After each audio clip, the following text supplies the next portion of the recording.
Welcome to the CCTV America News Hour. I'm Elaine Reyes. We begin with the latest on the situation in Ukraine. Russia has put forward a draft resolution at the United Nations Security Council calling for an immediate end to the violence in eastern Ukraine. CCTV's Li-Ling Tan is live at the UN headquarters in New York with details about the Russian plan and the response from the rest of the Security Council. Li-Ling.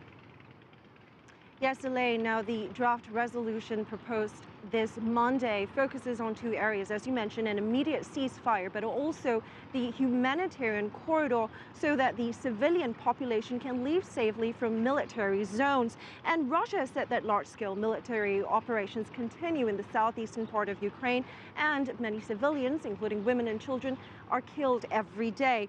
Now, this session was closed to the public, but the Russian ambassador Vitaly Churkin did manage to address the press following the meeting, where he emphasized the urgency for humanitarian response through Russia's draft resolution, suggesting those he calls the other side are dragging their feet and procrastinating and showing no urgency, which he says is a mistake because something needs to be done to prevent the situation in Ukraine from deteriorating. The usual suspects were sort of inclined, unfortunately, in their comments to condone of the military operation in southeastern Ukraine. We're speaking about the need of getting more information about what was going on, receiving reports. And Churkin says that parties on both sides need to stop the fighting, and so that they can return to the Geneva Statement of April 17, as well as the OSCE roadmap to resolving the crisis in Ukraine. The Ukrainian ambassador, Yuri Sergeyev, as expected, criticized Russia's latest move. That the resolution on Ukraine is tabled by Russian Federation is cynical and immoral. A country that has recently occupied and annexed a part of the territory of Ukraine, a country sponsoring terrorism and unrest in the eastern regions of Ukraine, now offers a settlement plan.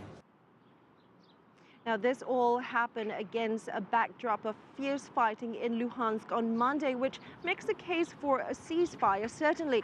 But at the Security Council, Russia saw criticism from other members of the Security Council.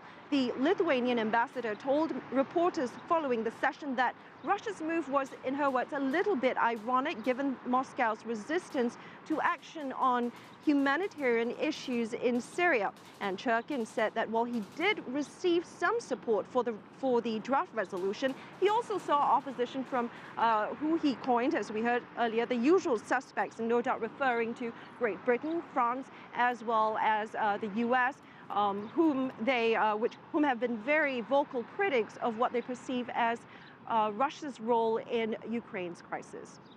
All right, CCTV's Li-Ling Tan live at UN headquarters in New York.